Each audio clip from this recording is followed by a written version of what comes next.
Ce contre-rapport sera transmis ainsi aux partenaires bilatéraux et multilatéraux, mais aussi sera mis à la disposition du public et publié sur un site dédié.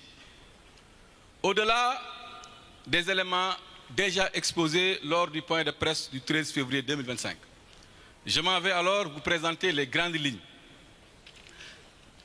Les nouveaux faits contenus dans le rapport et qui confirment la supercherie orchestrée avec la complicité active, non pas de la Cour des comptes, mais de la Chambre des affaires budgétaires et financières. Mais avant toute chose, nous tenons à faire quelques précisions sur la production du rapport. Il est important de signaler que la Cour des comptes établit son rapport sur la base de celui présenté par le gouvernement. En réalité, comme d'ailleurs l'a rappelé le premier président de la Cour des comptes, et contrairement à ce que les autres ont voulu faire croire au peuple sénégalais et à l'opinion internationale, la Cour des comptes n'audite pas en l'espèce les comptes publics, mais établit un rapport sur celui présenté par le gouvernement. Dans le cas présent, il convient de signaler que la Chambre des affaires budgétaires et financières n'a point établi le rapport, mais a validé un rapport de l'inspection générale des finances, organe interne au ministère des Finances et du Budget. Ça, c'est une précision. Et nous le disons de manière claire, nette et précise. Ce rapport n'émane pas de la Cour des comptes, mais émane plutôt du ministère des Finances à travers l'IGF. Parce qu'ils ont essayé de faire croire ça au peuple sénégalais, ce qui était archi faux. Mais au-delà, il est important aussi de rappeler que la procédure qui a été adoptée a été viciée dès le départ.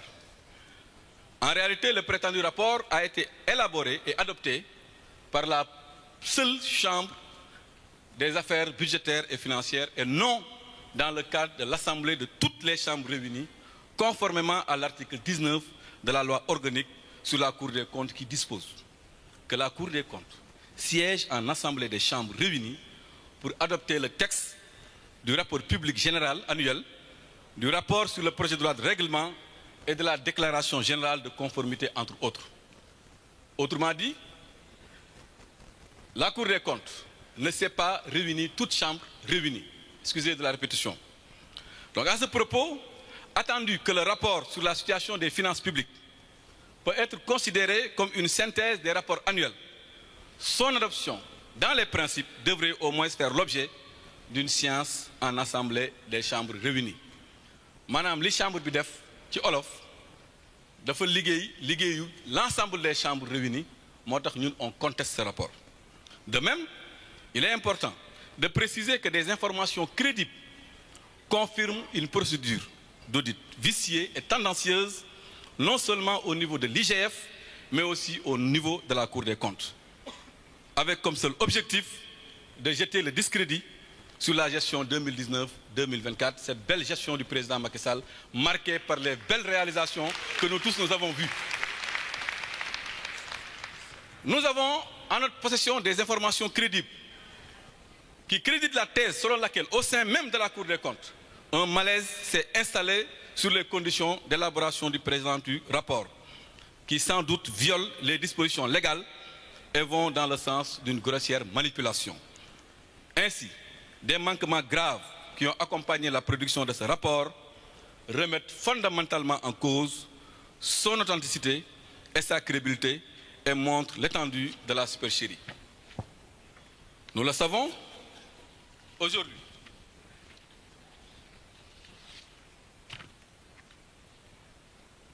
En résumé, à la commande, à l'élaboration jusqu'à la publication de ce prétendu rapport, toutes les normes en matière d'audit des finances publiques ont été violées, ce qui porte atteinte à la crédibilité de la Cour des comptes du Sénégal.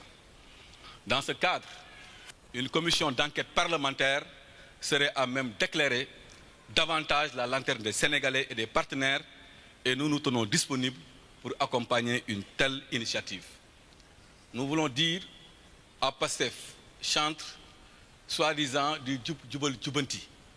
S'ils veulent y voir plus clair, ils n'ont qu'à faire ou mettre en place une commission d'enquête parlementaire et cette enquête minutieuse devrait particulièrement s'intéresser aux phases suivantes. La commande du rapport, la désignation des membres de la commission, la formulation des termes de référence, la validation du pré-rapport, la non-observation des principes de confidentialité et du contradictoire, qui sont, selon nous, des règles obligatoires en la matière et la désactivation suspecte du site de la Cour des comptes, rendant le rapport inaccessible au public pendant 48 heures. Au-delà, nous devons nous poser une question simple sur le non-respect du principe du contradictoire. Nous voulons demander à nos compatriotes sénégalais de se poser une question. Comment un rapport aussi important concernant la gestion des affaires budgétaires et financières de notre pays sur les 5 dernières années, comment ce rapport a pu être établi et publié sans que les personnes et administrations concernées n'aient reçu la moindre notification leur permettant d'apporter leurs observations, voire leurs contestations? C'est une question fondamentale, une question de principe qu'on se pose. C'est une question de légalité, c'est une question de droit qu'on doit se poser. Comment c'est possible de faire un rapport sans pourtant donner l'opportunité à ceux qui étaient là de pouvoir se justifier, au moins que pour apporter des éléments de réponse par rapport aux éléments d'information contenus dans le rapport? Nous nous posons des questions très simples. Depuis quand un rapport d'audit est établi exclusivement à charge comme un procès en inquisition? En vérité, tout au long du processus, le rapport produit par les services de l'IGF et la certification n'ont, dans aucune de leurs étapes, respecté le principe du contradictoire en violation flagrante de la réglementation en vigueur, notamment l'article 64 de la loi organique du 27 décembre 2012 sur la Cour des comptes. Interpellé à ce sujet, parce que vous allez me dire qu'effectivement le président de la Cour des comptes s'est exprimé à ce sujet, le président de la Cour des comptes a informé que le respect du contradictoire par le ministère des Finances ne relevait pas de ses attributions et incombait aux responsables du ministère. Donc là, on se veut très clair, nous n'avons pas de grief particulier par rapport à la Cour des comptes, parce que la Cour des comptes a fait son travail, son interlocuteur c'était le ministère des Finances, mais charge au ministère des Finances de pouvoir donner la parole aux anciens du régime pour qu'ils puissent expliquer et donner leur avis par rapport à ça. Le ministère des Finances, exécutant probablement la commande de PASTEF et de son régime, a refusé délibérément de donner la parole aux anciens dignitaires du régime, ce qui est contraire à l'esprit de la loi et ce que nous condamnons et qui nous fait dire que ce rapport de la Cour des comptes n'a aucune crédibilité à nos yeux. Il convient d'attirer d'ailleurs instamment l'attention du Fonds monétaire international et tous les partenaires sur cette question fondamentale et exiger que le gouvernement du Sénégal y apporte une réponse claire et précise. Par ailleurs, il faut noter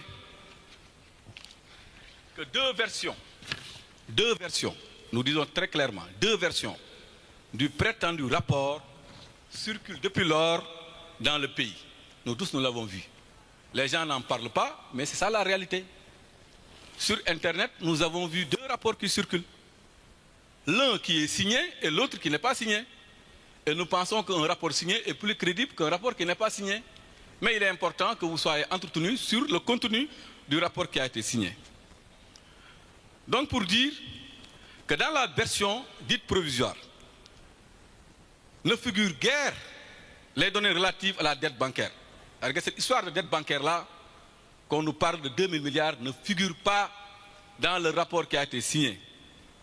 Car la Cour des comptes, dans ce rapport signé, elle-même a avoué n'avoir pas les moyens matériels de tracer les opérations de remboursement. C'est pourquoi nous disions qu'ils ont mélangé les opérations de trésorerie avec les opérations de dette.